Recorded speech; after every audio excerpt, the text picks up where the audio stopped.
ولينصرن الله من ينصره إن الله لقوي عزيز ولينصرن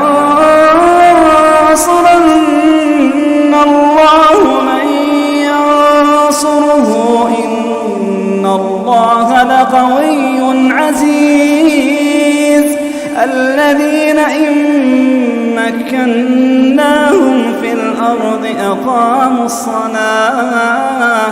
أقاموا الصلاة وآتوا الزكاة وأمروا بالمعروف ونهوا عن المنكر ولله عاقبة الأمور.